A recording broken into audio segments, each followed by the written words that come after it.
Алдыңыздарда эл поэзия долбоору, студияда мен Элдос Жумаев. Саламатсыздарбы?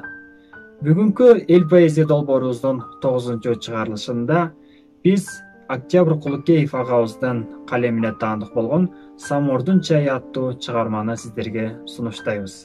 Бардыгыбыз студент болсок керек. Студент кезиңизде апаңыздын жапкан нанын, апаңыздын өзүн, атаңызды, туугандарыңыздын бардыгын сагынып, бир маал, бир күндө эстеп жүрсөңүз керек.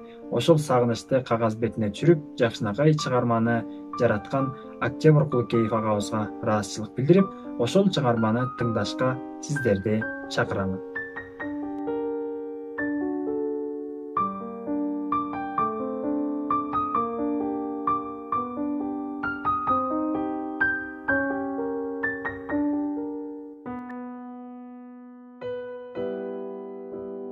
Жай келип каникулдар башталганда, аңгырап калар эле жатакана.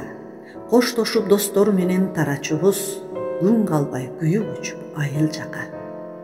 Айтпастан барып калам чарчап болуп, ата-энем күтүп алат көңүл тоюп, аппарык студентти ирденсин деп, атайлап байлап жүргөн коюн союп. Кой союлду, казан кайнайт былкылдап жай, кашык май, чыны табак баарысы май, карайлап эки жакты суу ичкенге калар элем тазараак чыны таппай. Келсин деп туугандарды тамак ичсин, чакырат айылдагы кичүү иним, келиптир каникулга Фрунзеден, шаарда кабам атайлап алган билим. Учурашып кээ бирөөсү берип белек, узун кепке чоң энелер кирип кетет, самоордун чайын ысык сүттөп ичип, жолукканга мен шылтоо болсом керек. Самоорду үйлөп коет бир балакай, жүдөтүп самоорчуну быкшыйт тартпай, кернейин сала коюп сүйүнөт го, бузулган машинасы от алгандай. Айылым, бала кезек дал ушундай, көз алдыма тартылат да картинадай, ата-энелер заманы өткөн сайын, самоорлор да жоголуп бараткандай. Ошол салт туугандарды жакындаткан, сезилет акырындап калып жаткан, самоордун ысык чайы эстен кетпес, таңдайды тамшандырып такылдаткан, самоорчу балдардагы азайгансый, самоорго карагайдан чакмак жарган.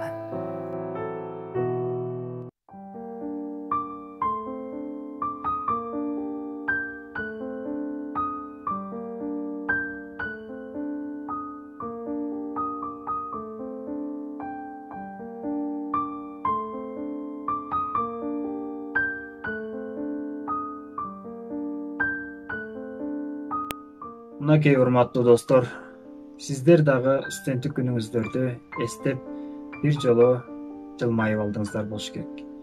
Биз ушуну менен эл поэзия долбоорубузду жыйынтыктайбыз. Кийинки эфирден көрүшкөнчө сак саламатта аман туруңуздар.